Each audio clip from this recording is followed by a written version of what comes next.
I'm Margee Wolff with the American Farm Bureau and the Vice President of Leadership, Education, and Engagement.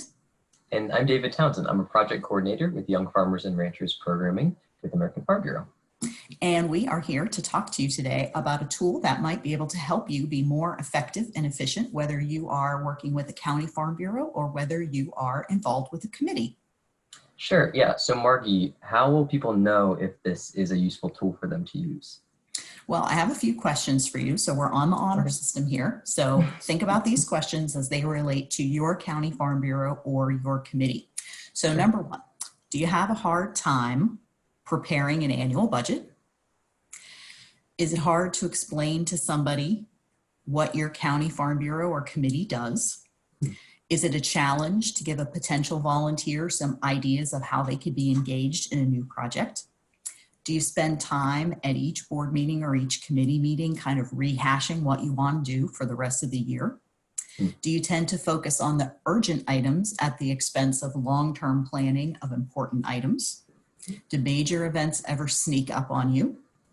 Do board meetings or committee meetings last too long? Be honest here, do they last too long?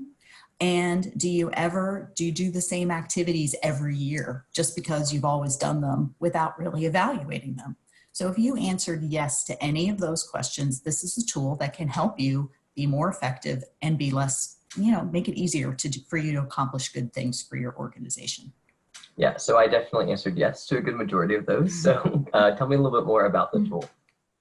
So it's really pretty easy. It's a one-page action plan, and it can help you organize and document any activity that your county or committee is doing. So as you see here, it has a project or description that you're actually doing, who's responsible, the budget. It helps you anticipate what steps have to be taken, who's going to do them, when they have to be done, and how will it be accomplished. So you want to give it a try? Yeah, let's go through this. Okay, so let's say that you and I are on a committee along with our friends Elise and Jordan, and we have volunteered to help plan the county summer picnic. You're the chair and you have 3 people on your committee. We've got a budget, congratulations. Thank you, I appreciate it. We've got a budget of about $500. And so that's the information that we fill out at the top of the sheet. It's the basic starting point for all your planning and for all the work that you're gonna do. All right. So then we have to think about all of the things that we have to do, the specific tasks that we have to get done to make that project happen. So what are some of the tasks that you would put on that list? Is it okay if we just brainstorm this out on a working document?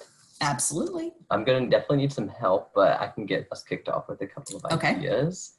So we need to figure out where the picnic is going to be place. I love food, so decide on a menu. Get people there, so send out some invitations. Make sure the important people are there, so invite some VIPs or people we'd like to appreciate at the picnic. To design the actual invitation. Make sure that it's fun. So plan out program.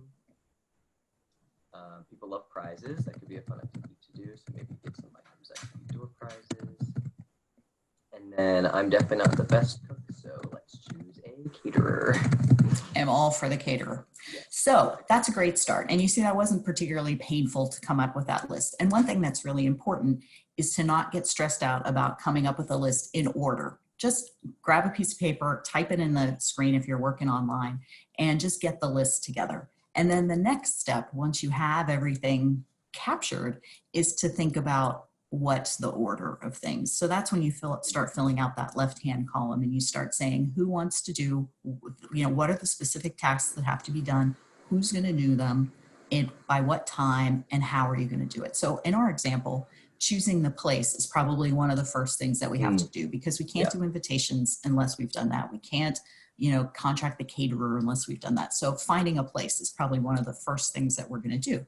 And then in that how column, you start to think about how are we going to get that done? So for example, maybe we're going to call 2 local farmers to see if they would be willing to host the picnic. And maybe we'll also visit 2 local parks to see if they would be good options for us. So that's what you put in that how column. So you're doing all the work ahead of time to think about how we have to get that done. Yeah, I can definitely see why it's important to just brainstorm everything first and then use the planning tool to put it in order and keep everyone accountable in that way. Yeah, so we have a completed sheet actually with our picnic plan, and it has some of those items in order for sure. Some of the things that stick out to me are the task list of who's going to complete what seems pretty balanced. There are some things that obviously we're taking charge of as the initial planners of the picnic, but it definitely seems like everyone has an equal number of responsibilities, and then everything's in order. So we know exactly when things are going to get done. So it definitely looks pretty well laid out. I think one of the benefits of having a document like this is the accountability. So it's really clear what your job is, what Jordan's job is, what my job is. And so that makes it so much easier for the chair, because the chair can just sort of scan down the list, can follow along and say, hey, you know, it's April 10th. We have about a week until someone's supposed to do something. It's a great chance to shoot an email and just make sure things are on track. So the accountability is so much easier when you have it all laid out like this. Yeah, I agree. And I think it's specific enough that if you needed to recruit a new volunteer, maybe someone who's good at graphic design that could do invitations, they know exactly what they need to do, when they need it by, and a brief description of how it will be accomplished for sure. So I think recruiting it is really easy.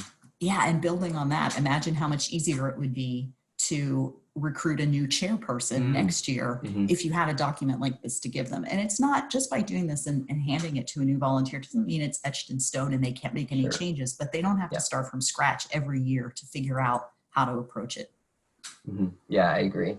It makes me think of like a committee meeting when you maybe meet semi-monthly or once a month, and half the time the meeting is spent rehashing everything that's already been planned out, getting check-ins from everybody. If we just have this this chart, this planning sheet up in front of everybody, it can just be a quick check-in, making sure things are getting done on time, and they really streamline those committee meetings, especially if they wanted to meet virtually, like a lot of folks are doing right now. It's an opportunity for people to all be on the same page for sure.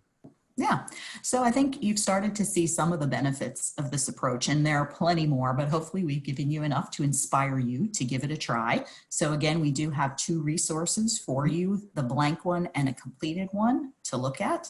And we hope it's a great help for you in your counties or your committees. Thanks for being with us.